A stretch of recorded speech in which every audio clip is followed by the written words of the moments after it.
আছে না নাই? দাড়িওয়ালা 5 ওয়াক্ত নামাজি যুবক, আলেম না, হুজুর না, র্যাব, আর্মি, বিডিআর, পুলিশ আসেনি? ওসিডিসিএসপি আসেনি? ও আল্লাহর গোলাম, কোটি টাকার ব্যবসা করে দাড়িওয়ালা নামাজি অভাব নাই। স্কুল কলেজ ভার্সিটিতে লেখাপড়া করেনেওয়ালা দাড়িওয়ালা 5 ওয়াক্ত নামাজির অভাব নাই। এ বাবা, ওরা যদি পারে তুমি কেন পারবা না? জাহান্নামের আগুন থেকে যদি বাঁচতে চাও, বলে জাহান্নামের আগুন সহ্য করতে পারবেন? দুনিয়ার আগুনে আঙ্গুল দিয়ে 1 মিনিট রাখেন তো। যদি মনে করেন পারবেন দুনিয়ার আগুন, তাহলে কবরের আগুনও পারবেন।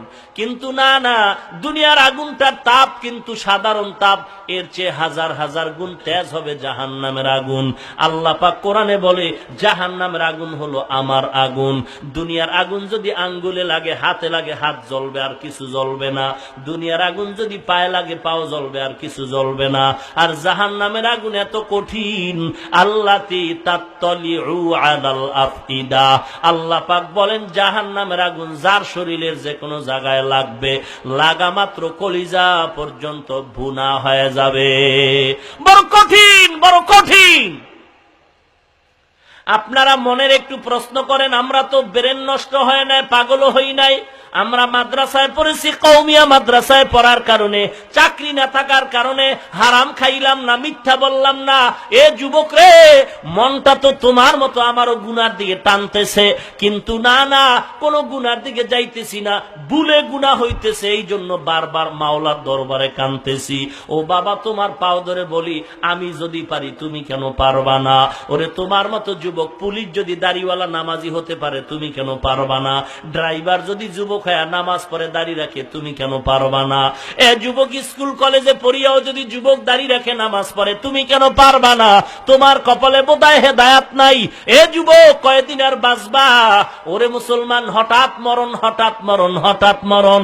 ঘুমের করে চিৎকারের আওয়াজ, কি ব্যাপার? কয় ছেলে নাই, ছেলে নাই, মারা গেছে। হঠাৎ করে বাবার সামনে ছেলে পইরা গেছে, আসার খায়া পড়ছে, হঠাৎ দেখে নাই। ডাক্তার কয় স্ট্রোক করে মারা গেছে। বাসের তলে, হুন্ডার তলে পানিতে ডুবে। এমন কোন দিন নাই যুবকের মরণের খবর নাই। তোমাদের পাও ধরে বলছি রে যুবক, নামাজ ছাড়িও না, দাড়ির মধ্যে অস্ত্র লাগাইও না। অনুরোধ করে বলছি, ওয়াদা করো, তওবা করো, আল্লাহর কাছে ক্ষমা চাও। আল্লাহ, আমার মতো গুনাহগার কেউ নাই। রিজিকের মালিক তুমি, হায়াতের মালিক তুমি, সম্মানের মালিক তুমি। এ আল্লাহ, তুমি তো একটা বোবা, একটা অন্ধ, একটা বধির, কথা বলতে পারে না, হাঁটতেও পারে না, পাও ভাঙ্গা, হাত ভাঙ্গা, ওকেও আমার আল্লাহ রিজিক দিতে পারেন। ও বান্দা, তোমারে কেন আল্লাহ পারবেন না? আল্লাহর দিকে তুমি আগাইতে থাকো, আল্লাহ তোমার দিকে আগায় যাবে। তওবা করো, আল্লাহ আজকে থেকে আর কোনোদিন নামাজ ছাড়বো না, দাড়ির মধ্যে অস্ত্র লাগাবো না। মনটা যদি ভালো থাকে, আল্লাহর মোহাব্বত যদি হয়, ওই জাহান্নামের ভয় যদি হয়, গুনার থেকে তওবা করে আল্লাহর কাছে নিয়তটা খাঁটি করে ওয়াদা করো, আল্লাহ গো, জীবনে নামাজ ছাড়বো না, দাড়ির মধ্যে অস্ত্র লাগাবো না।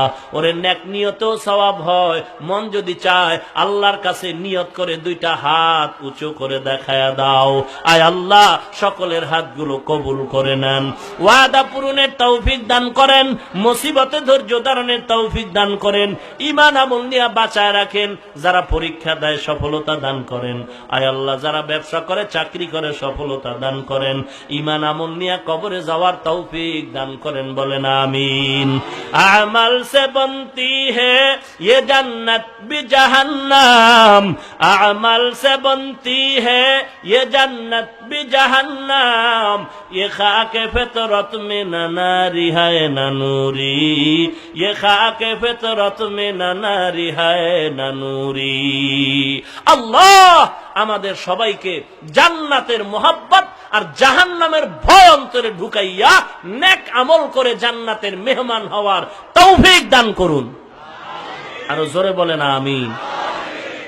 দরুদ শরীফ পড়ি, আল্লাহুম্মা সাল্লি আলা